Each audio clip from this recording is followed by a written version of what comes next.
welcome back to another episode of Renegadesgarage. We're here with my Runaway camper. I just came back from trip number 2 in it. I went out again for Labor Day weekend, and I'm going to give you guys a run around of how things are holding up so far. Let's get started. So first thing first, here's how it looks when it's all broke down. Canopy's up on the roof. The table I showed you guys in the last video is right there. So far my welding for the bike rack on the rear is holding up. So if you guys didn't check this out on my Instagram at RenegadeJK, it is now officially named the Traveling Daydream. I got all my other stickers on there. So first things first, taillights are holding up pretty good. Gotta change out the running lights to a little bit brighter bulb. I changed out the backups to LEDs just for they're more useful, but the main lights need to be LEDs now too. I'm sure a few of you guys are asking, how's this wheel and tire set running so far? In short words, it's doing not bad.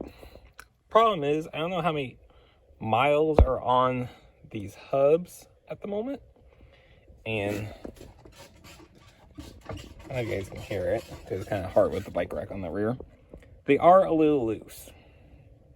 Not like, oh my god, the wheel is going to fall off in the next 2 miles loose, but it's a little looser than I would like. I don't know, part of that's just because this hub setup is a little bit different than I'm used to.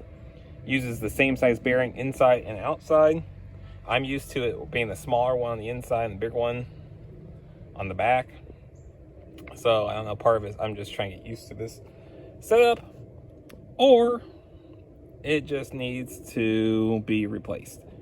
And the short words are, it's going to be replaced because the rear seal on the back is junk. The inside of these wheels are completely full of grease.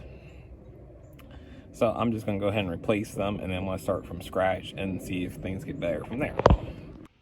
Okay, so on a more kind of annoying note, I don't know if I showed you guys the inside of this box before or not, but this is my general storage.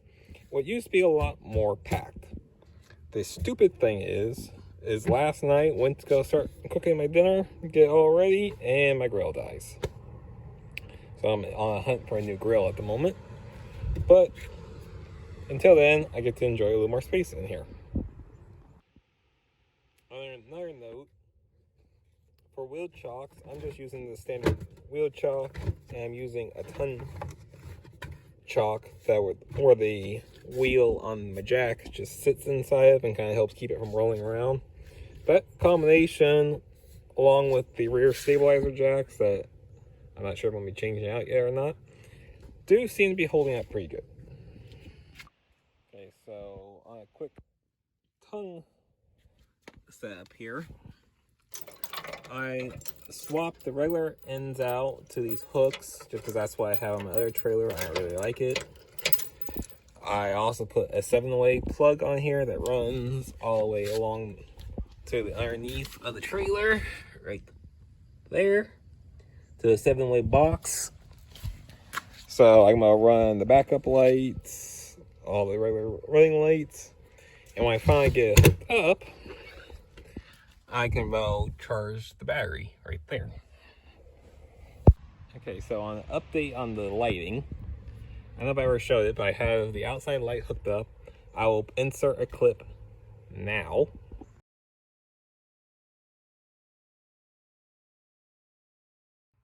By far works very good for a light for just sitting outside, cooking, whatever. I may end up putting one down there. I don't know yet because that's kind of more my kitchen area it usually is.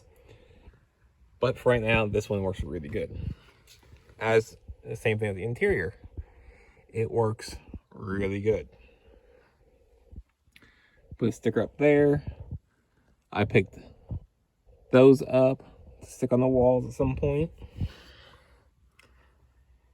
As for the wiring situation, I do need a bigger battery. That one only lasts about a day and a half. Then I have to turn the trickle charger on to charge everything back up. But luckily for right now, I'm just charging my phone and running the 2 lights. Okay, so as for the interior cooking, I have measuring cups here, pair of scissors hanging, strainer, and cutting board. I have some nesting pots. There's 2, like saucepans, different sizes, and like a frying / skillet there. Keep my spare paper towels here. This is my like water boiler, tea kettle, whatever you want to call it.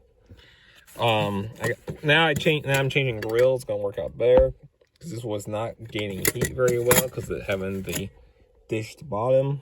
But I'm thinking of the new grill I'm gonna give is gonna be an open flame. That should work a lot better. I have a duffel bag, not duffel bag, a drawstring bag. This kind of been my pantry for foods that need to be, or just like chips and my bread and that kind of stuff. Been going in there and sticking down here. I got some collapsible storage containers. My plates and bowls right there. Stainless silver style plates. Yeah, plates and bowls. Popcorn from the weekend. My folding chairs are usually on the bed when I'm traveling because my cooler goes right here. But while I'm back home, I take the cooler out and put it inside to help keep it from getting moldy. So I just stick these on the floor so they're not laying on my bed. And yeah, I think that's about it for the interior. But yeah, as you can see, things are working out pretty good with the camper. Trip number 2 was a pretty good success, except for the grill dying. I was there Saturday night and last night, so Sunday night. I was there 3 days. I was down in Lazy Days RV down in Tampa, Florida. I insert a couple pictures I took from our camping adventures with the Jeep. I took the doors off one day and went topless and went out to the beach and stuff. So I insert some pictures from the trip after here, but thanks for watching. Make sure to like, comment, and subscribe. Add any comments of helpful information you would like to see on this video, on this channel. What could help give us more content available in the future. And thanks for watching. Catch you on the next video. Bye, guys.